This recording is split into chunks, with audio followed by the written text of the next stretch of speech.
അപ്പോൾ തൃശ്ശൂരിലേക്കാണ് നമ്മൾ ആദ്യം പോകുന്നത്. ലോക്സഭാ തെരഞ്ഞെടുപ്പുള്ള പ്രചാരണത്തിന് കോൺഗ്രസ് തുടക്കം കുറിച്ചു. തൃശ്ശൂർ തേക്കിൻകാട് മൈതാനിയിൽ നടന്ന മഹാജനസഭ പാർട്ടി അധ്യക്ഷൻ മല്ലികാർജ്ജുൻ ഖാർഗെ ഉദ്ഘാടനം ചെയ്തു. K C. Venugopal, K. Sudhakaran, VD. Satheesan തുടങ്ങിയ മുതിർന്ന നേതാക്കൾ പരിപാടിയിൽ പങ്കെടുക്കുന്നു. ഫെഡറൽ സംവിധാനത്തെ കേന്ദ്രം തകർത്തുവെന്നും ബി.ജെ.പിയുടെയും നരേന്ദ്രമോദിയുടെയും കൊടി ഉയരാൻ അനുവദിക്കരുതെന്നും മല്ലികാർജ്ജുൻ ഖർഗെ ആവശ്യപ്പെട്ടു. കേരളം ജയിച്ചാൽ ഇന്ത്യ ജയിക്കുമെന്നും കോൺഗ്രസ് അധ്യക്ഷൻ ഉദ്ഘാടന പ്രസംഗത്തിൽ വ്യക്തമാക്കി. Intervention in the state governance and autonomous bodies, including interference by the governors and the attempts to reduce the political autonomy of the states, undermines the principles of federalism. There is a gap between rich and poor, and it is going every day above these all poor people, and we are facing this difficulty in Modi's time.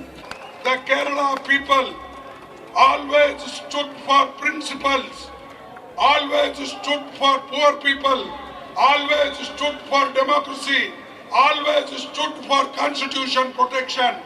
Therefore, we have got high hope. If we win Kerala, we will India. പ്രിയപ്പെട്ട പ്രേക്ഷകർ, ഇന്ന് അദ്ദേഹം നടത്തിയ പ്രസംഗം വളരെ ആവേശഭരിതമായിരുന്നു എന്നാണ് ഞാൻ മനസ്സിലാക്കുന്നത്. തോമസ് ഊട്ടി കളഞ്ഞൂർ പറയും, സ്കെയിൻ ശാന്തമായി പറയും, നാളെയും വേണം ഞങ്ങൾക്ക് ആളിനെ എന്ന് വേണം. ഒന്നും സംഭവിക്കില്ല തോമസ് ഊട്ടി. ചില സമയത്ത് നമുക്കൊരു ഫ്ലോറിൽ വരുമ്പോൾ ഒരു മൂഡ് കയറും. ആ മൂഡിൽ നമ്മൾ സംസാരിക്കുമ്പോൾ ചിലപ്പോൾ ഇത്തിരി വേഗം കൂടും എന്നേ ഉള്ളൂ. താങ്കൾ കരയുന്നത് പോലെ പ്രശ്നങ്ങളൊന്നുമില്ല, തകർന്ന തറയിൽ വീഴത്തൊന്നുമില്ല. അപ്പോൾ അഭിജിത്ത് സോനു, ഇന്ന് കോൺഗ്രസ് പരിപാടി എന്താണ് ലൈവ് കാണിക്കാത്തത്?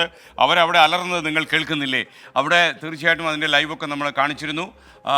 കോൺഗ്രസിൻ്റെ പരിപാടിയോടൊന്നും നമ്മളൊരിക്കലും അവഗണന കാണിക്കില്ല എന്ന് താങ്കൾ മനസ്സിലാക്കുക. Vineeth Narayanan, I am present. ഇല്ലേ, സ്കൂളിൽ പറയുന്ന പോലെയാണ് പ്രസൻറ്റ് സാർ. ഓക്കെ, ഞാൻ അംഗീകരിച്ചു. അപ്പോൾ നമുക്കിനി മറ്റൊരു സ്റ്റോറിയിലേക്ക് പോകണം. ലോക്സഭാ തെരഞ്ഞെടുപ്പിൽ മുസ്ലിം ലീഗിൻ്റെ 3ാം സീറ്റ് ആവശ്യത്തിന് മുൻപിൽ വഴിമുട്ടി UDF സീറ്റ് വിഭജന ചർച്ച. നാളെ ചേരുന്ന UDF നേതൃയോഗത്തിൽ വിഷയം പരിഹരിക്കാൻ കഴിയുമെന്നാണ് നേതാക്കന്മാരുടെ പൊതുവെയുള്ള ഒരു പ്രതീക്ഷ. ലീഗിൻ്റെ ആവശ്യത്തിൽ തെറ്റില്ല എന്നാണ് കോൺഗ്രസ് നേതാക്കളുടെ പരസ്യ പ്രതികരണം. എന്നാൽ ഇത് എങ്ങനെ ഒഴിവാക്കാം എന്നുള്ള ആഴത്തുള്ള ചിന്തയിലാണ് നേതാക്കന്മാരുടെ മനസ്സിലുള്ളത്. പതിവ് പോലൊരു ഡിമാൻഡ്. മുസ്ലിം ലീഗിൻ്റെ 3ാം സീറ്റ് ആവശ്യത്തെ കോൺഗ്രസ് നേതൃത്വം ആദ്യം കണ്ടത് അങ്ങനെയാണ്. അതൊരു കടുംപിടുത്തമായി മാറിയതോടെ പ്രതിസന്ധിയിലാകുന്നത് UDF ഒന്നാകെയാണ്. ആദ്യം സ്ഥാനാർത്ഥികളെ പ്രഖ്യാപിച്ച് ആദ്യം തെരഞ്ഞെടുപ്പ് പ്രചരണത്തിൽ സജീവമാകണമെന്ന UDFൻ്റെ ചിന്തകൾക്കേറ്റ ആദ്യ തിരിച്ചടി. ഏറ്റവും ആദ്യം ലോക്സഭാ തെരഞ്ഞെടുപ്പിൽ സ്ഥാനാർത്ഥികളെ പ്രഖ്യാപിച്ച് കളത്തിൽ സജീവമാകാനായിരുന്നു UDF നീക്കം. ആ പ്രതീക്ഷകളാണ് മുസ്ലിം ലീഗ് 3ാം സീറ്റ് എന്ന ആവശ്യത്തിൽ ഉറച്ചു നിന്നതോടെ വഴിമുട്ടിയത്. വയനാട്ടിൽ രാഹുൽ ഗാന്ധി മത്സരിക്കുന്നില്ലെങ്കിൽ മാത്രം 3ാം സീറ്റ് എന്നായിരുന്നു ലീഗിൻ്റെ ആദ്യ നിലപാട്. എന്നാൽ രാഹുൽ ഗാന്ധി വയനാട്ടിലെത്തിയാൽ കണ്ണൂർ വേണമെന്നാണ് UDF യോഗത്തിൽ ലീഗ് നേതാക്കൾ അറിയിച്ചത്. ഇതോടെ ചർച്ചകൾ വഴിമുട്ടി. അധിക സീറ്റ് എന്ന ആവശ്യം പരിഗണിക്കേണ്ട എന്നാണ് കോൺഗ്രസിനുള്ളിലെ തീരുമാനമെങ്കിലും ലീഗിനെ പ്രകോപിപ്പിക്കാതിരിക്കാനാണ് കോൺഗ്രസ് നേതാക്കളുടെ ശ്രമം. 3ാം സീറ്റ് ചോദിക്കാൻ ലീഗിന് യോഗ്യതയുണ്ടെന്നായിരുന്നു കെ മുരളീധരൻ MP അഭിപ്രായം. 5-ം തീയതി ലൈസൺ കമ്മിറ്റിക്ക് മുമ്പ് ലീഗുമായിട്ടുള്ള ഫൈനലായിട്ടുള്ള ഒരു ഡിസ്കഷൻ ഉണ്ട്. അതിനുശേഷം കാര്യങ്ങൾ 5-ം തീയതി തന്നെ സീറ്റ് വിഭജനം പൂർത്തിയാക്കും. ഇതിങ്ങനെ ഈ എല്ലാത്തിനും പുറത്ത് അഭിപ്രായം പറയേണ്ട ആവശ്യമില്ലല്ലോ. ലീഗിന് ചോദിക്കാൻ യോഗ്യതയുണ്ട്, അതവർ ചോദിച്ചു. കാര്യങ്ങൾ ഞങ്ങൾ ചർച്ച ചെയ്യുന്നുണ്ട്. ചർച്ച ചെയ്ത് അവരുമായി കൂടെ ഒരു ഫൈനൽ ചർച്ച ചെയ്ത് കാര്യങ്ങൾ അറിയിക്കും. 3ാം സീറ്റ് ചോദിക്കാനുള്ള ലീഗിന്റെ അർഹതയെ ചോദ്യം ചെയ്യില്ലെന്ന് പ്രതിപക്ഷ നേതാവ് വി.ഡി. സതീശൻ. അവരുടെ ഒരു ഡിമാൻഡാണ്, അവർക്ക് അർഹതപ്പെട്ട ഒരു ഡിമാൻഡാണ്. ഞങ്ങൾ അവരുടെ അർഹതയെ ഒരു കാരണവശാലും ചോദ്യം ചെയ്യില്ല. പിന്നെ നമുക്ക് പ്രായോഗികമായി നമുക്ക് എന്ത് ചെയ്യാൻ പറ്റുമെന്ന് ഇന്നത്തെ ഒരു കാലാവസ്ഥ അനുസരിച്ച് പരിശോധിക്കുകയൊക്കെ വേണം. ലീഗുമായി പ്രശ്നങ്ങളൊന്നുമില്ലെന്ന് KPCC അധ്യക്ഷൻ കെ. സുധാകരൻ. മുന്നണിക്കകത്ത് അതൊക്കെ സൗഹാർദ്ദം എല്ലാ കാലവും തീർന്നിട്ടുണ്ട്, എക്കാലവും തീരും.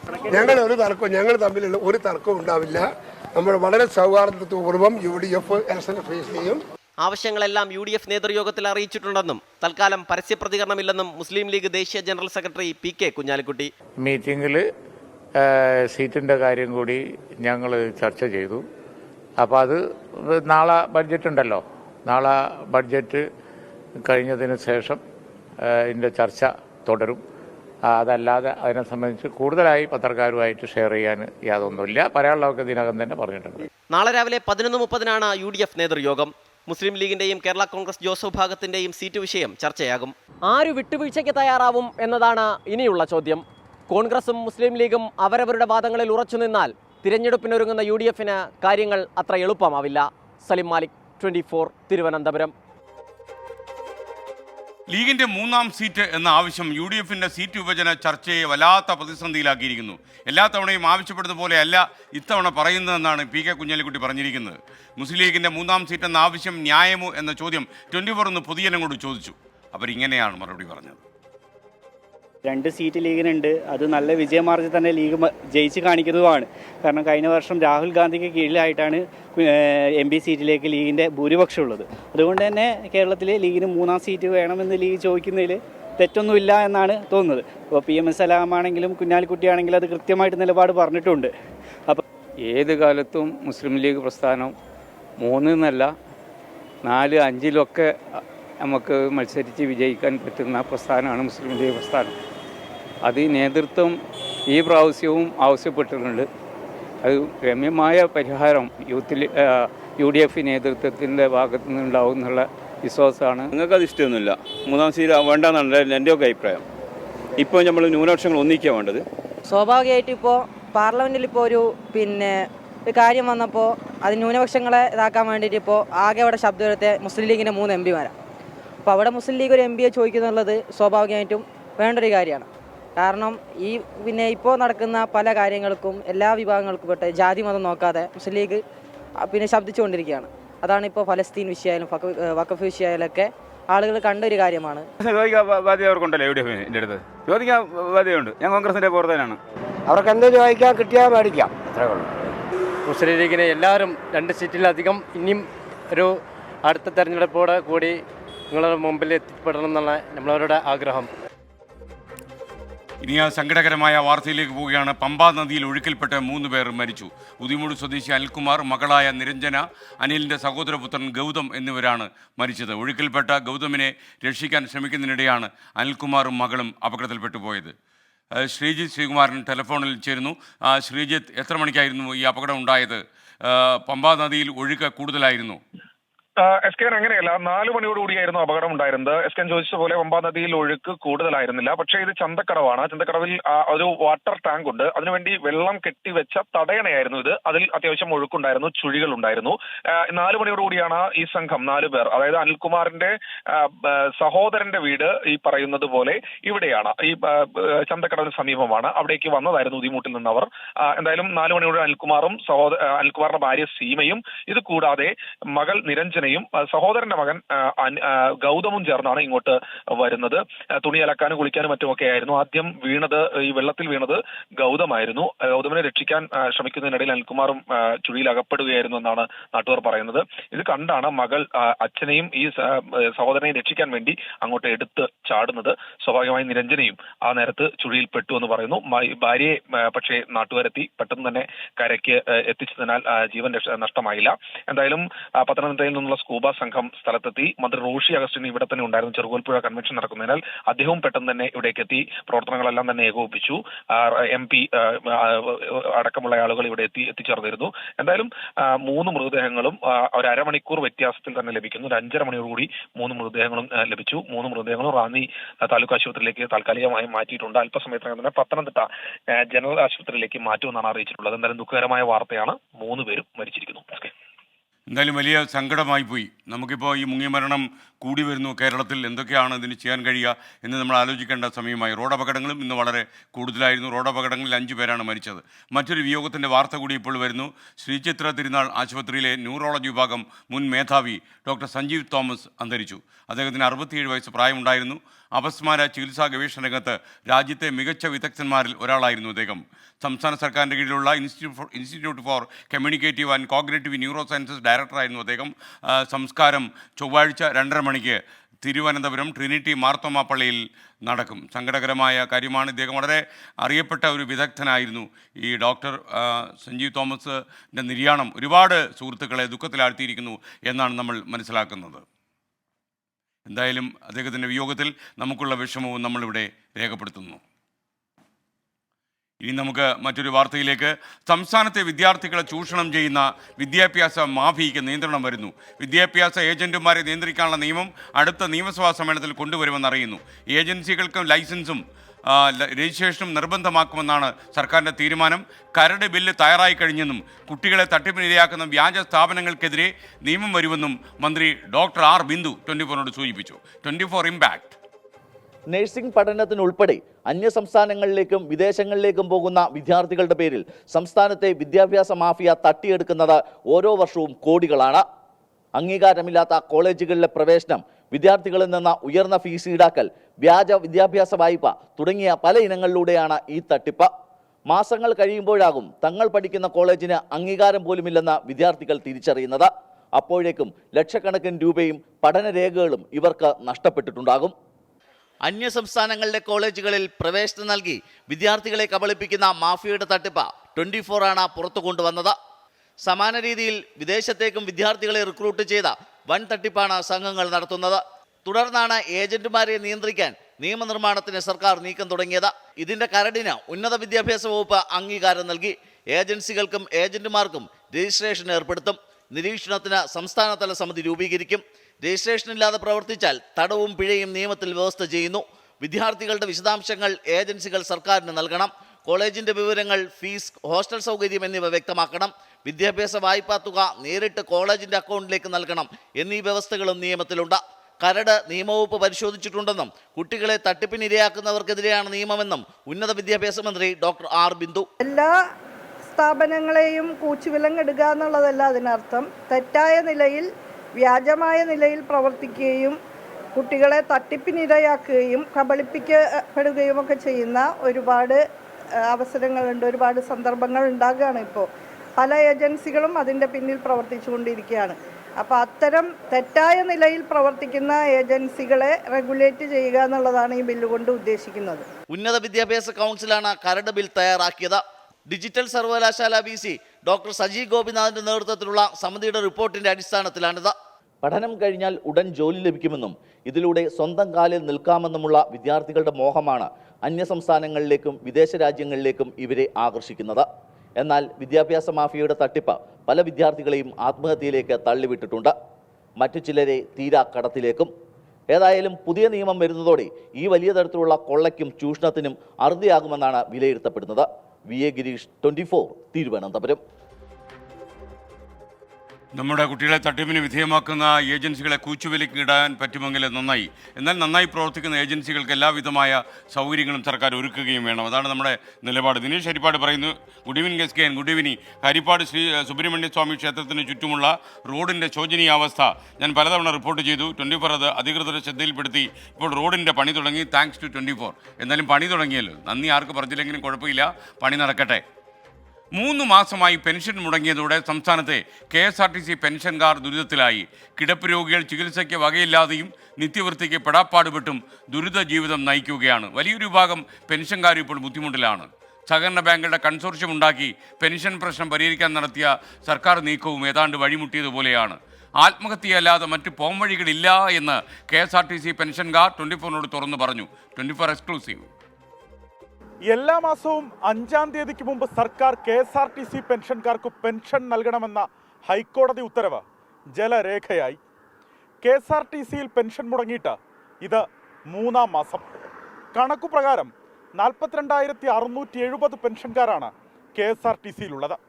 2-3 മാസം പെൻഷൻ മുടങ്ങിയതുകൊണ്ട് എന്താണ് കുഴപ്പം എന്ന് ചിന്തിക്കുന്ന അധികാരവർഗമുണ്ടെങ്കിൽ പെൻഷൻ മുടങ്ങി ദുരിതത്തിലായവരുടെ ജീവിതം ഒന്ന് കാണണം. സാഹചര്യം എപ്പോഴും ആകെ ബുദ്ധിമുട്ടിലാണ്, തീരുവാണ്.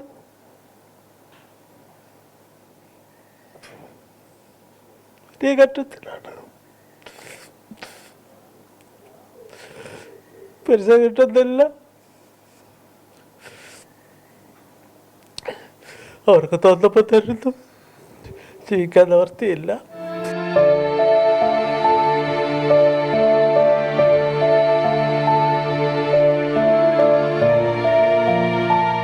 എല്ലാത്തിൻ്റെ ഇത് തന്നെയാണ്. കൃത്യമായിട്ട് നോക്കി പോകാൻ പറ്റുന്നില്ല. നേരിട്ട് പിന്നെ നോക്കാനുള്ള കഴിവില്ല. പൈസ ഇല്ലാത്തതുകൊണ്ട് നോക്കാൻ പറ്റുന്നില്ല. അങ്ങനെ ബുദ്ധിമുട്ടില്ലാണ്. ഇങ്ങനെ പോകുകയാണെങ്കിൽ ആത്മഹത്യക്കുള്ള വഴിയേ ഉള്ളൂ. പൊട്ടിക്കരയുന്ന ഈ മനുഷ്യന്റെ പേര് സത്യദാസ് എന്നാണ്. തിരുവനന്തപുരം നെല്ലിമൂട് സ്വദേശി, 75 വയസ്സുണ്ട്. 30 വർഷം തിരുവനന്തപുരം സെൻട്രൽ വർക്ക്ഷോപ്പിൽ ജീവനക്കാരനായിരുന്നു. സർവീസിൽ നിന്ന് വിരമിച്ചതിനു പിന്നാലെ സ്ട്രോക്ക് വന്ന് ശരീരം തളർന്നു.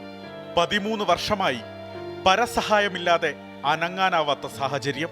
ചികിത്സാ ചെലവിനും നിത്യവൃത്തിക്കുമൊക്കെ ആശ്രയിക്കുന്നത് മുടങ്ങിയ ഈ പെൻഷനെയാണ്.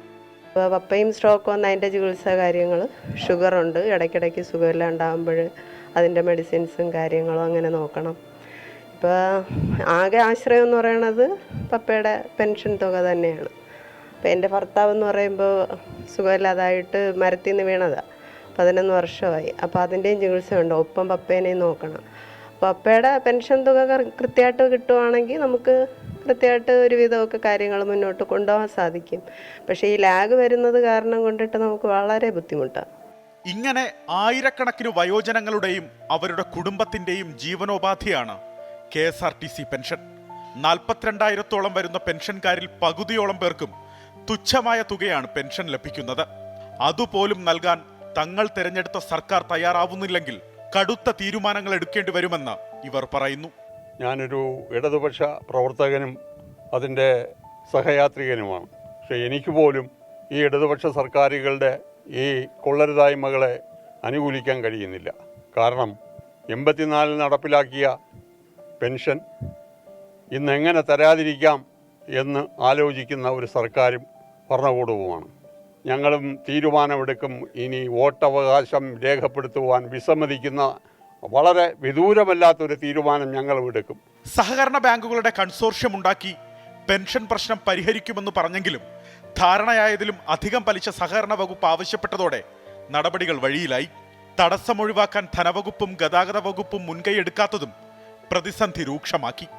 എല്ലാ മാസവും 5-ാം തീയതിക്കുള്ളിൽ സർക്കാർ KSRTC പെൻഷൻ നൽകണമെന്ന 2022 ഹൈക്കോടതി വിധി നടപ്പാക്കാത്തതിന് ചീഫ് സെക്രട്ടറിക്കും ഗതാഗത സെക്രട്ടറിക്കുമെതിരെ കോടതി അലക്ഷ്യ ഹർജി നിലനിൽക്കുകയാണ്. പലവ്യഞ്ജനക്കടയിലും മരുന്നുകടയിലുമൊക്കെ കടങ്ങൾ തീർക്കാനുണ്ട്. എല്ലാ മാസവും 5-ാം തീയതി മുന്നിൽ കണ്ടാണ് കടം വാങ്ങുന്നത്. പെൻഷൻ മുടങ്ങിയതോടെ കടം ലഭിക്കില്ല എന്ന അവസ്ഥയായി. 10-30 കൊല്ലം സർക്കാർ സർവീസിൽ ഇരുന്നിട്ട് നിത്യവൃത്തിക്ക് കൈനീട്ടേണ്ടി വരുന്ന ഗതികേടിലും നല്ലത് ജീവിതം അവസാനിപ്പിക്കലാണെന്ന് ഇവർ വേദനയോടെ പറയുന്നു. സർക്കാർ ഈ മനുഷ്യരുടെ ദുഃഖം കാണണം, കണ്ണു തുറക്കണം. സിറിലിനും സതീഷിനുമൊപ്പം അലക്സ്, റാം മുഹമ്മദ്, 24 തിരുവനന്തപുരം. പൊതുജനം കഴുതയല്ല സാർ. ബാബുരാജ് പിള്ള കൊട്ടാരക്കര എന്ന് പറയുന്നു. അത് താങ്കളൊരു നമ്പർ തന്നു, അതിൽ വിളിച്ചു, റെസ്പോൺസ് ഇല്ല. താങ്കൾ ഇപ്പോൾ വിളിച്ചോളൂ. ബാബുരാജ് കൊട്ടാരക്കര വിളിച്ചോളൂ, ഇപ്പോൾ വിളിച്ചോളൂ. യഥാർത്ഥത്തിൽ എടുക്കുന്നുണ്ട് കേട്ടോ, എടുക്കാതിരിക്കുന്നില്ല. കൂടുതൽ ആൾക്കാർ വിളിക്കുന്നു, അപ്പോൾ ലൈൻ എൻഗേജ് ആവുന്നതാകും. ഇനി നമ്മൾ പെൻഷൻ പ്രശ്നത്തിലേക്ക്. 3 മാസത്തോളമായി പെൻഷൻ ലഭിക്കാതെ ദുരിതത്തിലാണ് KSRTCയിലെ പെൻഷൻകാർ. കിടപ്പ് രോഗികൾ ചികിത്സയ്ക്ക് പോലും വകയില്ലാതെ പെടാപ്പാട് പെടുന്നു. വലിയൊരു വിഭാഗം പെൻഷൻകാരും ഈ ബുദ്ധിമുട്ടിലാണ്. ജീവിതം അവർക്ക് ഏതാണ്ട് വഴിമുട്ടിയതുപോലെയാണ്. കാണാം നമുക്ക് KSRTC പെൻഷൻകാരുടെ കൂടുതൽ പ്രതികരണങ്ങൾ. ഏറെക്കുറെ എന്ന് പറഞ്ഞാൽ ബഹുഭൂരിഭാഗം പേരും ഈ പെൻഷനെ മാത്രം ആശ്രയിച്ച് അവർക്ക് മരുന്നിന് പൈസ വേണം, വീട്ടു വാടക വേണം, അവരുടെ ചികിത്സ, മറ്റു കാര്യങ്ങൾ. അപ്പോൾ ഈ പ്രായം ഇത്രയാകുമ്പോഴേ ഭാര്യയും അസുഖക്കാരിയാവും. അപ്പോൾ ഭാര്യയുടെയും ഭർത്താവിൻ്റെയും ചികിത്സാ ചെലവ്, ഒരുപാട് ബാധ്യതകൾ ഇതുമായിട്ട് വന്ന് കയറുന്നില്ലേ. അപ്പോൾ ഈ പെൻഷൻ കൂടെ ഈ സർക്കാർ തരാതിരുന്നാൽ എന്താണ് അവസ്ഥ? KSRTC പെൻഷൻകാരെ 42,000, KCBയിലെ 40,000. KSRTC പെൻഷൻ കൊടുക്കുന്നത് 71 കോടി, KCBക്ക് കൊടുക്കുന്നത് 241 കോടി. വ്യത്യാസം 3 ഇരട്ടിയാണ് KCBക്ക് കൊടുക്കുന്നത്. 1984 കേരള സർവീസ് റൂൾ അനുസരിച്ചിട്ടുള്ള പെൻഷൻ പരിഷ്കരണമാണ് തന്നിട്ടുള്ളത്. അത് അന്നു തൊട്ടേ ഇതിൽ നടപ്പിലാക്കിക്കൊണ്ടുവരുന്നു. പക്ഷേ ഇപ്പോൾ വന്നിട്ട് സാമ്പത്തികമായ പ്രതിസന്ധി പറഞ്ഞിട്ട് അവർ ഒരു ചെറിയ അനാസ്ഥ വരുന്നുണ്ട്. അതുകൊണ്ട് തന്നെയാണ് ഇത് പെൻഷൻ കിട്ടാതിരിക്കുന്നത്. ഈ ദയനീയ അവസ്ഥയെ പോലും നമ്മുടെ സർക്കാരിൻ്റെ കണ്ണ് തുറക്കുന്നില്ല. ഈ KSRTCയിൽ ശരിയാവണ്ണം ജോലി ചെയ്തിട്ടുള്ളവർക്കെല്ലാം അവസാനം അസുഖങ്ങൾ പലതും പിടിക്കും. അങ്ങനെയാണ്. ഞാൻ മെക്കാനിക്കായിട്ട് വർക്ക് ചെയ്തവനാണ്. ഇന്ന് എനിക്കുമുണ്ട്, ഹാർട്ടിനും ഒക്കെ പ്രശ്നങ്ങളുണ്ട്, മരുന്ന് വാങ്ങിക്കുന്നു. പക്ഷേ എനിക്ക് 2 പെൺമക്കളായതുകൊണ്ട് മരുമക്കളെയാണ് ആശ്രയിക്കേണ്ടി വരുന്നത്. നാണക്കേട് കൊണ്ട് പുറത്ത് പറയാനൊക്കെയില്ല. ഇതുപോലെ എത്രയെത്ര കുടുംബങ്ങൾ ഇങ്ങനെ അനുഭവിക്കുന്നുണ്ട്. എല്ലാം ശരിയാകും, LDF വന്നോട്ടെ എന്നൊരു വാഗ്ദാനം ഞങ്ങൾക്ക് തന്നിരുന്നു. പക്ഷേ അതിപ്പം വെള്ളത്തിൽ വരച്ച വര പോലെ ആയിപ്പോയല്ലോ എന്നുള്ള ഒരു വലിയ സങ്കടമാണ് ഞങ്ങളെല്ലാം മിക്കവാറും പിന്നെ ഇടതുപക്ഷക്കാരാണ്. ഞങ്ങളൊക്കെ ഒരുപാട് പാടിപ്പെട്ടാണ് ഈ സർക്കാരിന് അധികാരത്തിൽ വന്നത്. അശ്വതിയുടെ ഒരു യൂട്യൂബ് സന്ദേശം. അശ്വതി പറയുന്നത്, ദൈവമേ, ആ അപ്പൂപ്പൻ്റെ കണ്ണുനീർ കണ്ട് ചങ്ക് പെടഞ്ഞുപോയി. പ്രേക്ഷകർക്ക് സ്വാഗതം. പ്രതികരണ വേദി തുടരുകയാണ്. രേണുകൻ വടവനാട് പറയുന്നു, ഗണേഷ് കുമാറിന് പെൻഷൻ പ്രശ്നത്തിൽ പെട്ടെന്ന് ഇടപെടാൻ കഴിയില്ല എന്ന് ചോദിക്കുന്നു. അതുപോലെ സൂസൻ ജോ പറയുന്നു, SKN എന്തെങ്കിലും ഈ അപ്പൂപ്പന് വേണ്ടി ചെയ്യാൻ കഴിയില്ലേ? ആ കരഞ്ഞ അപ്പൂപ്പൻ എല്ലാവരുടെയും ചങ്കിടിപ്പ് കൂട്ടിയെന്നാണ് ഞാൻ മനസ്സിലാക്കുന്നത്. എന്തായാലും ഈ 10-ാം തീയതി ശനിയാഴ്ച തിരുവനന്തപുരത്ത് മാതൃഭൂമി സംഘടിപ്പിക്കുന്ന ഒരു എന്ന ലിറ്ററേച്ചർ ഫെസ്റ്റിവലിന് ഞാൻ പോകുന്നുണ്ട്. അപ്പോൾ അന്ന് മന്ത്രി ഗണേഷ് കുമാറും ഞാനുമായിട്ട് വേദിയിലൊരു അഭിമുഖമുണ്ട്, ലൈവായിട്ടൊരു അഭിമുഖം. അപ്പോൾ ഈ അഭിമുഖം സമയത്ത് അത് കഴിഞ്ഞിട്ട് ഞാൻ ഈ KSRTCയിലെ പെൻഷൻകാരുടെ കാര്യം അദ്ദേഹത്തോട് സ്വകാര്യമായി സംസാരിക്കാം. എനിക്കറിയില്ല അദ്ദേഹത്തിന് പെട്ടെന്ന് എന്തെങ്കിലും ഈ കാര്യത്തിൽ ചെയ്യാൻ കഴിയുമോ എന്ന്. തീർച്ചയായിട്ടും ഈ കാര്യം അദ്ദേഹത്തിൻ്റെ ശ്രദ്ധയിൽ ഞാൻ കൊണ്ടുവരും. ഇനി നമുക്ക് ചുറ്റും പ്രകാശമാകുന്ന, നമ്മളെ പ്രചോദിപ്പിക്കുന്ന ഒരുപാട് വാർത്തകൾ വരാറുണ്ട്. ആ വാർത്തകളെ നോക്കി നമ്മളെപ്പോഴും പറയും ജനങ്ങളോട്, ബി പോസിറ്റീവ്.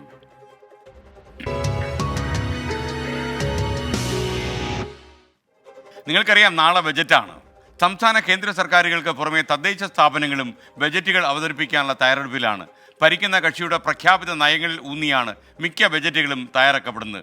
വരുന്ന കൊല്ലത്തെ പദ്ധതികൾക്കായി പൊതുജനാഭിപ്രായം സ്വീകരിച്ച് വ്യത്യസ്തമായ ഒരു ബജറ്റ് അവതരിപ്പിക്കാനുള്ള തയ്യാറെടുപ്പിലാണ് എറണാകുളത്തെ മരട് നഗരസഭ.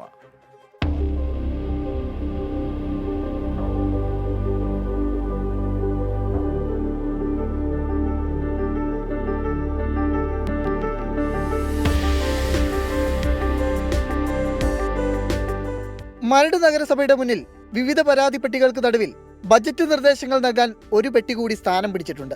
പൊതുജനങ്ങൾക്ക് ബജറ്റിൽ ഉൾപ്പെടുത്തേണ്ട നിർദ്ദേശങ്ങൾ എഴുതി നൽകാം. ഇതുപോലെ നഗരസഭയുടെ വിവിധ സ്ഥലങ്ങളിൽ ബജറ്റ് പെട്ടികൾ സ്ഥാപിച്ചിട്ടുമുണ്ട്. ഇതിനു പുറമെ ഗൂഗിൾ ഫോമും QR കോഡ് സ്കാൻ ചെയ്തും ഓൺലൈനായി നിർദ്ദേശങ്ങൾ നൽകാം. ബജറ്റ് വഴിയുള്ള പദ്ധതി രൂപീകരണത്തിൽ പുതിയ തലമുറയെ ഉൾപ്പെടെ പങ്കാളികളാക്കുകയാണ് ലക്ഷ്യമെന്ന് മരട് നഗരസഭാ ചെയർമാൻ ആന്റണി ആശാമ്പറമ്പിൽ. ഇന്നത്തെ ഒരു പുതുതലമുറ ഇതുപോലുള്ള കാര്യങ്ങളിലേക്ക് ഇറങ്ങി വരിക, അല്ലെങ്കിൽ ഇതുപോലുള്ള വലിയ മീറ്റിങ്ങുകൾക്ക് വരിക, അങ്ങനെ പങ്കെടുക്കുന്നത് വളരെ കുറവായിട്ടാണ് നമുക്ക് തോന്നുന്നത്. അതുകൊണ്ടാണ് നമ്മൾ പ്രധാനപ്പെട്ട സ്ഥലങ്ങളിൽ നമ്മൾ ബോക്സുകൾ സ്ഥാപിച്ചിട്ടുണ്ട്, നിർദ്ദേശങ്ങൾ അവിടെ സമർപ്പിക്കാം. അതുപോലെ ഈ ബോക്സുകൾ വെച്ച് കൊടുക്കുമ്പോൾ അവിടെ നമ്മുടെയൊന്നും മനസ്സിൽ തോന്നാത്ത ഒത്തിരി പുതുതലമുറയുടെ നിരവധി അവരുടെ നിർദ്ദേശങ്ങൾ നമുക്ക് ഇതുവഴി വരുന്നുണ്ട്. ബജറ്റിലേക്ക് പൊതുജനങ്ങളുടെ ഭാഗത്തു നിന്ന് ധാരാളം നിർദ്ദേശങ്ങൾ എത്തുന്നുണ്ട്. എല്ലാം പ്രാവർത്തികമാക്കാൻ കഴിഞ്ഞില്ലെങ്കിലും ജില്ലാ ആസൂത്രണ സമിതിയുടെ അംഗീകാരം ലഭിക്കുന്ന പദ്ധതികൾ നടപ്പിലാക്കാനാണ് ഭരണസമിതിയുടെ ലക്ഷ്യം. മാലിന്യ സംസ്കരണത്തിൽ ഉൾപ്പെടെ കഴിഞ്ഞ ബജറ്റിൽ ജനങ്ങളുടെ അഭിപ്രായം സ്വീകരിച്ചത് ഗുണകരമായെന്നാണ് വിലയിരുത്തൽ. അധികാര വികേന്ദ്രീകരണം താഴെത്തട്ടിൽ നിന്ന് നടപ്പിലാക്കുക എന്നുള്ള തദ്ദേശ സ്ഥാപനങ്ങളുടെ യഥാർത്ഥ ലക്ഷ്യമാണ് പൊതുജന അഭിപ്രായം ശേഖരിച്ചുകൊണ്ടുള്ള ബജറ്റിലൂടെ മരട് നഗരസഭ മുന്നോട്ട് വയ്ക്കുന്നത്. മാതൃകാപരമായ ഒരു പ്രവർത്തനമാണിത്. ക്യാമറമാൻ VS രാഹുലിനൊപ്പം എബിൻ ജോസ്, 24 കൊച്ചി. ഇവിടെ ഒരു പ്രേക്ഷക ടെലിഫോൺ ലൈനിൽ ചേരുന്നു. കഠിനംകുളത്തുനിന്ന് സുമയാണ്. സുമ, നമസ്കാരം, പറഞ്ഞോളൂ. സുമമാണല്ലോ. 15 ദിവസമായി ഞങ്ങൾക്ക് കുടിവെള്ളം വന്നിട്ട്. അയ്യോ, അതെന്ത് പറ്റി? എന്ത് പറ്റിയെന്നിട്ട് ഞങ്ങൾക്ക് ആറ്റിങ്ങ സെക്ഷനിൽ നിന്നുള്ള വെള്ളമാണ്. പക്ഷെ ഞങ്ങൾക്ക് ഒരു എത്ര പേരെ ഇത് ബാധിച്ചിട്ടുണ്ട്? ഞങ്ങൾക്ക് ഞങ്ങളുടെ ഭാഗത്തുനിന്ന് ഒരു 10-15 വീട്ടുകാരുണ്ട്. ഈ മുനിസിപ്പാലിറ്റിയാണോ വെള്ളം തരേണ്ടത് അതോ വാട്ടർ അതോറിറ്റിയാണോ? പഞ്ചായത്താണ്. ഞങ്ങൾക്ക് പഞ്ചായത്താണ്. ആറ്റിങ്ങൽ ഏത് പഞ്ചായത്ത്? കഠിനംകുളം പഞ്ചായത്ത്. കഠിനംകുളം പഞ്ചായത്ത്. നിങ്ങളുടെ വാർഡ് മെമ്പറോടൊന്ന് പറഞ്ഞില്ലേ? വാർഡ് മെമ്പർ ഇറങ്ങി, ഞങ്ങൾ നാട്ടുകാർ ഇറങ്ങി. ഇതുപോലെ കഴിഞ്ഞ വർഷം ഇതേ സമയമായിരുന്നു. അവിടെ ആരാ? കഠിനംകുളം പഞ്ചായത്ത് പ്രസിഡന്റ് ആരാണ്? CPM-ന്റെ പഞ്ചായത്താണ്. ആരാ പ്രസിഡന്റ്? പേരറിയാമോ? അനിത. ഓക്കെ. അപ്പോൾ ഒരു കാര്യം ചെയ്യാം, നമുക്കൊന്ന് അന്വേഷിച്ച് നോക്കാം എന്താണ് പറ്റിയെന്നുള്ളത്. ഇപ്പൊ കുടിവെള്ളം കിട്ടിയോ? ഇല്ല, ഞങ്ങൾക്ക് കിട്ടിയത് നാളെ ദിവസം ആകുമ്പോ 15 ദിവസം ആവുന്നുണ്ട്. ഞാൻ വിളിച്ച് ഞങ്ങൾക്കെന്ന് പറഞ്ഞാൽ കായലേരി വേണം. പടിഞ്ഞാറ് വശം കടന്നും കിഴക്ക് വശം കായലേരി. അപ്പൊ ഈ ചെളി വെള്ളമാണ് ഞങ്ങൾക്ക് സുമം, ഇതിന്റെ പ്രശ്നം എന്താണെന്ന് മനസ്സിലാക്കിയോ? ഞങ്ങൾ കാണുക ആദ്യ സെഷനിൽ വിളിച്ച് ചോദിച്ചപ്പോഴത്തേക്ക് അവര് പറഞ്ഞ എന്താണെന്ന് വെച്ചാൽ അവിടെ ഈ നാഷണൽ ഹൈവേയുടെ പണി നടക്കുന്നതുകൊണ്ട് പൈപ്പ് പൊട്ടണം എന്നാണ് പറഞ്ഞത്. ഇത് സ്ഥിരം പല്ലവിയാണ്. ഈ 2 വർഷം കൊണ്ട് ഇതൊരു സ്ഥിരം പല്ലവിയാണ്. ഞങ്ങൾ ചിലപ്പോൾ അത് യാഥാർത്ഥ്യമായിരിക്കും. എന്തായാലും കഠിനംകുളം പഞ്ചായത്ത് പ്രസിഡന്റ് അനിത മാമിനോട് നമുക്കൊരു റിക്വസ്റ്റ് ഉണ്ട്. ഈ കാര്യത്തിൽ അടിയന്തരമായി ഇടപെടണം. കുടിവെള്ളം കിട്ടിയില്ലേ പിന്നെ ആളുകൾ എങ്ങനെ ജീവിക്കും? അതും 15 ദിവസമായെന്നല്ലേ പറയുന്നത്. എന്നാലും നമ്മുടെ റിപ്പോർട്ടർമാരും ഈ കാര്യം അന്വേഷിക്കും. തിരുവനന്തപുരം ബ്യൂറോ കഠിനംകുളത്തെ ഈ പ്രശ്നം അന്വേഷിക്കും എന്ന് ഞാൻ വിശ്വസിക്കുന്നു. അപ്പോൾ വിളിച്ചതിന് സുമം താങ്ക്സ്. നമുക്ക് ഈ കാര്യം അന്വേഷിക്കാം കേട്ടോ. Thanks for calling. കുടിവെള്ളമൊക്കെ 15 ദിവസം മുടങ്ങിയാൽ പഞ്ചായത്ത് സജീവമാവണ്ടേ? അല്ലെങ്കിൽ കുടിവെള്ളം എത്തിച്ചു കൊടുക്കണ്ടേ? പഞ്ചായത്ത് പ്രസിഡന്റ് അതിൽ ഇടപെടും എന്നാണ് എൻ്റെ പ്രതീക്ഷ. ഇനി ഒരു അവഗണനയുടെ കഥയിലേക്കാണ് നമ്മൾ പോകുന്നത്. കോടികൾ ചെലവിട്ട് നിർമ്മിച്ച ഒരു സാംസ്കാരിക സമുച്ചയം കാഴ്ചവസ്തുവായി. കൊല്ലത്ത് കിബി ധനസഹായത്തോടെ 56.91 കോടി രൂപ ചെലവാക്കി നിർമ്മിച്ച ശ്രീനാരായണ ഗുരു സാംസ്കാരിക സമുച്ചയമാണ് ഇന്ന് ആളും ആരവുമില്ലാതെ അങ്ങനെ അനാഥമായി കിടക്കുന്നത്. കൊല്ലം ജില്ലയുടെ സാംസ്കാരിക പ്രവർത്തനങ്ങളുടെ പ്രധാന വേദിയാകുമെന്ന് നാം വിശ്വസിച്ച കൊല്ലം ശ്രീനാരായണ സാംസ്കാരിക സമുച്ചയമാണ് എനിക്ക് പിന്നിൽ ഈ കാണുന്നത്. 56 കോടി രൂപ ചിലവിട്ടാണ് ഈ സാംസ്കാരിക സമുച്ചയം ഇവിടെ നിർമ്മിച്ചിരിക്കുന്നത്. അത്യാധുനിക വേദികളും ഓഡിറ്റോറിയങ്ങളും ഈ സാംസ്കാരിക സമുച്ചയത്തിന്റെ ഭാഗമായി ഉണ്ട്.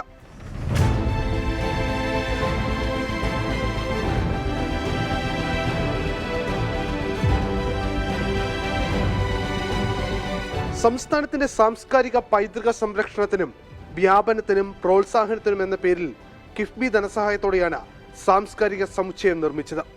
1 ലക്ഷത്തോളം ചതുരശ്ര അടി വിസ്തീർണത്തിലായിരുന്നു നിർമ്മാണം.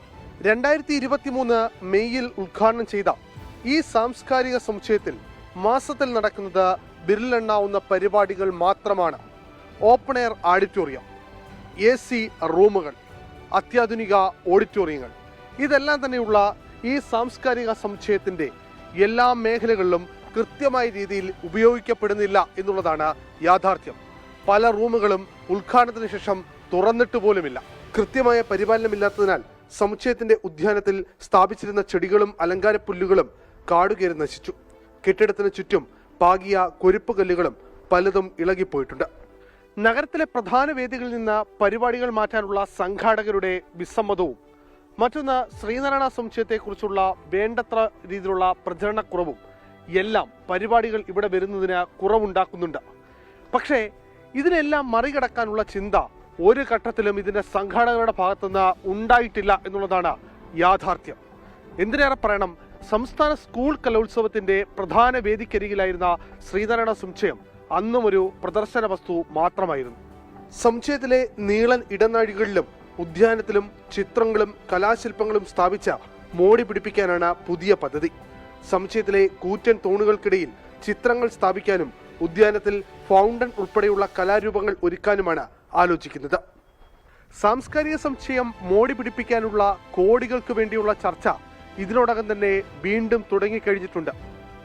സാമ്പത്തിക ഞെരുക്കത്തിൽ ജനത്തോട് മുണ്ട് മുറുക്കി കൊടുക്കാൻ പറയുന്ന സർക്കാർ ഇത്തരം മോടികൂട്ടലുകൾ ആർക്കു വേണ്ടിയെന്ന് കൂടി വ്യക്തമാക്കണം. അടഞ്ഞുകിടക്കുന്ന കാഴ്ചവസ്തുവായി മാറിയ ശ്രീനാരായണ സമുച്ചയം ജനങ്ങൾക്ക് വേണ്ടി തുറന്നു നൽകാനെങ്കിലും സർക്കാർ സംവിധാനങ്ങൾ ഇടപെട്ടേ മതിയാവും.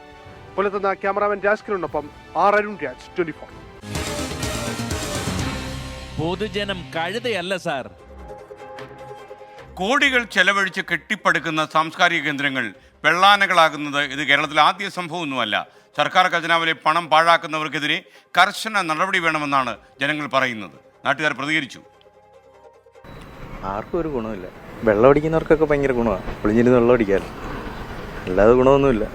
അവിടെ പരിപാടിയൊക്കെ നടത്തിയാൽ നല്ലതായിരിക്കും. ഇവിടെ കുറേ ബിൽഡിംഗ് എല്ലാം പണിഞ്ഞിട്ടേക്കും, അവിടെ ഇവിടെ എല്ലാം പണിഞ്ഞിട്ടേക്കുന്നത്. എന്തോന്നൊന്നും അറിയത്തില്ല. ആർക്കും ഒരു പ്രയോജനമുള്ളതായിട്ട് നമുക്കാർക്കും അറിയത്തില്ല.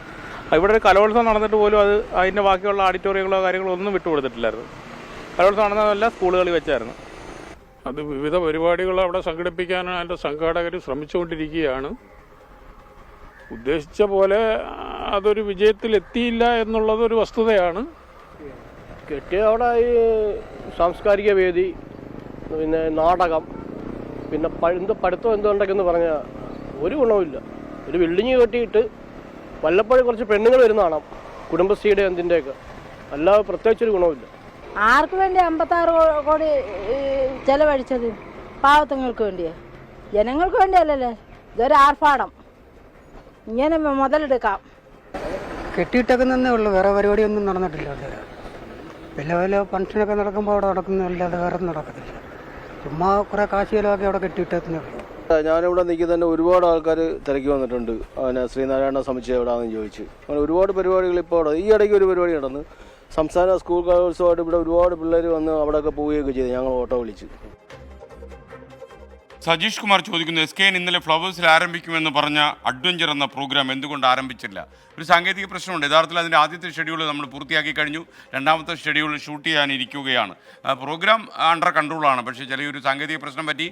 അതുകൊണ്ട് അതിൻ്റെ സംപ്രേഷണം അല്പം ഒന്ന് നീട്ടിവെച്ചിരിക്കുക. ഉടൻ തന്നെ എത്രയും പെട്ടെന്ന് തന്നെ ഈ പരിപാടി ഫ്ലവേഴ്സിൽ സംപ്രേഷണം ചെയ്യും.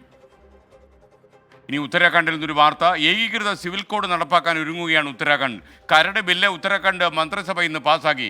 ബില്ല് ചൊവ്വാഴ്ച നിയമസഭയിൽ അവതരിപ്പിക്കുമെന്നറിയുന്നു. അച്യുതൻ ഡൽഹിയിൽ നിന്ന് വിവരങ്ങളുമായി ചേരുന്നു. അച്യുതൻ, വിശദാംശങ്ങൾ. SKN ഈ കഴിഞ്ഞ 2-നാണ് ഈ സമിതി ഉത്തരാഖണ്ഡിൽ ഈ ഏകീകൃത സിവിൽ കോഡ് നടപ്പിലാക്കുന്നതുമായി ബന്ധപ്പെട്ട് രൂപീകരിച്ച സമിതി കരട് റിപ്പോർട്ട് ഉത്തരാഖണ്ഡ് സർക്കാരിന് കൈമാറിയത്. അതേ സമയത്ത് സർക്കാർ അറിയിച്ചത് ഇതിനായി ഒരു പ്രത്യേക നിയമസഭാ സമ്മേളനം വിളിച്ചു ചേർക്കും. അതിനു മുൻപ് ഈ കരട് ബില്ലിന്റെ കൂടുതൽ വിശദാംശങ്ങൾ പരിശോധിക്കുന്നതിനായി മന്ത്രിസഭാ യോഗം വിളിച്ചു ചേർക്കുമെന്നുള്ളതാണ്. എന്തായാലും നിലവിലിപ്പോൾ മന്ത്രിസഭ ഈ ഒരു കരട് ബില്ല് അംഗീകരിച്ചിരിക്കുകയാണ്. ഇനി അടുത്ത നടപടി എന്നുള്ളത് ഇതിനെ നിയമസഭയിലേക്ക് കൊണ്ടുവരിക. നിയമസഭയിൽ ഇത് അവതരിപ്പിച്ച ഭൂരിപക്ഷ വോട്ടെടുപ്പിലൂടെ ഈ ബില്ല് പാസാക്കി അത് നിയമമാക്കുക എന്ന ലക്ഷ്യമാണ് ഇനി സർക്കാരിന് മുമ്പിലുള്ളത്. നേരത്തെ ഈ സമിതി ജസ്റ്റിസ് രഞ്ജൻ ദേശായിയുടെ നേതൃത്വത്തിലുള്ള സമിതിയാണ് ഇതുമായി ബന്ധപ്പെട്ടുള്ള പരിശോധനകൾ നടത്തി ആ കരട് റിപ്പോർട്ട് സർക്കാരിന് കൈമാറിയിരിക്കുന്നത്. എന്തായാലും വരുന്ന ചൊവ്വാഴ്ചയാണ് ആ പ്രത്യേക സമ്മേളനം വിളിച്ചു ചേർത്തിരിക്കുന്നത്. അന്ന് ഈ ബില്ല് സഭയിൽ കൊണ്ടുവന്ന് അവതരിപ്പിച്ച് പാസാക്കി നിയമമാക്കാനുള്ള നീക്കങ്ങളാണ് നടക്കുന്നത്. അങ്ങനെ വന്നാൽ രാജ്യത്ത് ആദ്യമായി നടപ്പിലാക്കുന്ന ഒരു സംസ്ഥാനമായി ഉത്തരാഖണ്ഡ് മാറും.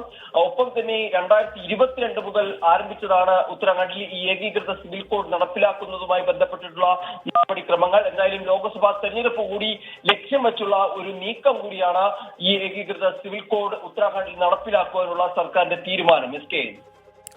Okay, thank you Achuthan. പ്രേക്ഷകർക്ക് സ്വാഗതം. പ്രതികരണ വേദി എൻ്റെ അവസാന ഘട്ടത്തിലേക്ക്. ശബരിമല വിമാനത്താവളത്തിനായുള്ള നടപടികളുമായി സംസ്ഥാന സർക്കാർ അതിവേഗം മുന്നോട്ട് പോകുന്നു. അപ്പോൾ കടുത്ത ആശങ്കയിലാകുന്നു വിമാനത്താവളം വരുന്ന ചെറുവള്ളി എസ്റ്റേറ്റിലെ തൊഴിലാളികൾ. എസ്റ്റേറ്റിനെ മാത്രം ആശ്രയിച്ച് ഇപ്പോൾ 300-ലധികം തൊഴിലാളികൾ അവിടെ ജീവിക്കുന്നുണ്ട്. അവരുടെ കുടുംബങ്ങളുമുണ്ട്. ഇനി എന്ത്? ഇനി ജീവിതം എങ്ങോട്ട്? ഈ ആശങ്കയിലാണ് ഈ 300 തൊഴിലാളി കുടുംബങ്ങൾ. പുനരധിവാസ പാക്കേജിനെ കുറിച്ച് ചർച്ചകൾ പലതും നടന്നു. എന്നാൽ ചർച്ച ഒരു സ്ഥലത്തും എത്തിയിട്ടില്ല. വിമാനത്താവളത്തിനായുള്ള ഭൂമി ഏറ്റെടുക്കൽ നടപടികൾ അവസാന ഘട്ടത്തിലാണ്. സാമൂഹിക ആഘാത പഠനവും പൂർത്തിയായി. വിമാനത്താവളം യാഥാർത്ഥ്യമാകുന്നതിലേക്കുള്ള ദൂരം കുറഞ്ഞു വരുമ്പോൾ എസ്റ്റേറ്റിലെ തൊഴിലാളികളുടെ ആശങ്കകൾ വർദ്ധിച്ചു വരികയാണ്. തലമുറകളായി ചെറുവള്ളിയിലെ റബ്ബർ തോട്ടങ്ങളിൽ ജോലി ചെയ്യുന്ന തൊഴിലാളികളാണ് ഭൂരിഭാഗവും. ലഭിക്കുന്ന തുച്ഛമായ വരുമാനം കൊണ്ട് ലയങ്ങളിൽ ജീവിതം തുന്നിച്ചേർക്കുകയായിരുന്നു ഇവർ. എന്നാൽ അടുത്ത ആഗസ്റ്റ് മാസത്തോടെ ഇവിടെ നിന്നും ഇവർക്ക് പടിയിറങ്ങേണ്ടി വരും. വിമാനത്താവളത്തിനായുള്ള സ്ഥലമേറ്റെടുക്കൽ നടപടികൾ വേഗത്തിലായതോടെ വലിയ ആശങ്കയാണ് ഈ തൊഴിലാളികളുടെ ജീവിതത്തിന് മുന്നിൽ എത്തി നിൽക്കുന്നത്. എയർപോർട്ട് വരുന്നതിൽ ഞങ്ങൾ ആദ്യം മുതലേ എതിർപ്പ് പ്രകടിപ്പിച്ചിട്ടേ ഇല്ല. അപ്പം ഇത് ഈ ഒരു വ്യവസായം നഷ്ടപ്പെടുമ്പോൾ ഞങ്ങൾക്കുണ്ടാകുന്ന സാമ്പത്തികമായി ഉണ്ടാകുന്ന ഭീമമായ നഷ്ടം ഞങ്ങളത് ആദ്യം മുതലേ ഞങ്ങൾക്കുമായി ബന്ധപ്പെട്ട ഞങ്ങളുടെ അധികാരികളുടെ അടുത്ത് ചൂണ്ടിക്കാണിച്ചിട്ടുള്ളതാണ്. ചർച്ച നടന്ന് ഞാൻ ഉചിതമായ ഒരു പാക്കേജ് പ്രഖ്യാപിക്കത്തോളം കാലം ഈ തോട്ടം തൊഴിലാളി എസ്റ്റേറ്റ് വിട്ട് പോകുകയില്ല എന്നുള്ളത് ഉറച്ച തീരുമാനത്തിലായിരുന്നു നിൽക്കുന്നത്. മാനേജ്മെന്റ് പാക്കേജ് പ്രഖ്യാപിക്കുമെന്ന് അറിയിച്ചിരുന്നു. സർക്കാരും വിഷയം പരിഗണിക്കുന്നുണ്ടെന്നാണ് വിവരം. സാമൂഹികാഘാത പഠനത്തിലും ഇവർക്ക് നഷ്ടപരിഹാരം നൽകുന്നതിനെക്കുറിച്ച് പറയുന്നുണ്ട്. എന്നാൽ ഇതുവരെ തൊഴിലാളികളുമായി ഇക്കാര്യങ്ങളൊന്നും ചർച്ച ചെയ്തിട്ടില്ല. 2570 ഏക്കർ ഭൂമിയാണ് ശബരിമല വിമാനത്താവളത്തിനായി ഏറ്റെടുക്കാൻ തീരുമാനിച്ചിട്ടുള്ളത്. ഇതിൽ 2026 ഏക്കർ ചെറുവള്ളി എസ്റ്റേറ്റാണ്. മറ്റ് സ്ഥലങ്ങൾ ഏറ്റെടുക്കുമ്പോൾ നടപ്പാക്കേണ്ട പുനരധിവാസത്തെക്കുറിച്ച് കൃത്യമായ നടപടികൾ ഭരണകൂടം സ്വീകരിക്കുമ്പോഴാണ് ഈ തൊഴിലാളികളുടെ കാര്യം എല്ലാവരും വിസ്മരിക്കുന്നത്. വിമാനത്താവള പദ്ധതിയെ ഒരിക്കൽ പോലും ഇവിടെയുള്ളവർ എതിർത്തിട്ടില്ല. പദ്ധതിക്ക് പൂർണ്ണ പിന്തുണയും ഇവർ നൽകുന്നുണ്ട്. പക്ഷേ തങ്ങളെ മാനേജ്മെന്റും സർക്കാരും മറന്നു പോകരുതെന്നാണ് ഇവിടെയുള്ള തൊഴിലാളികൾ പറയുന്നത്. കോട്ടയത്ത് നിന്ന് ഷിബിൻ ബഷീറിനൊപ്പം ടോബി ജോൺസൺ, 24. പൊതുജനം കഴുതയല്ല സാർ. ഇനി സോഷ്യൽ മീഡിയയിൽ നടക്കുന്ന വ്യാജ പ്രചാരണങ്ങളെ കുറിച്ചുള്ള പരിപാടി വ്യാജൻ.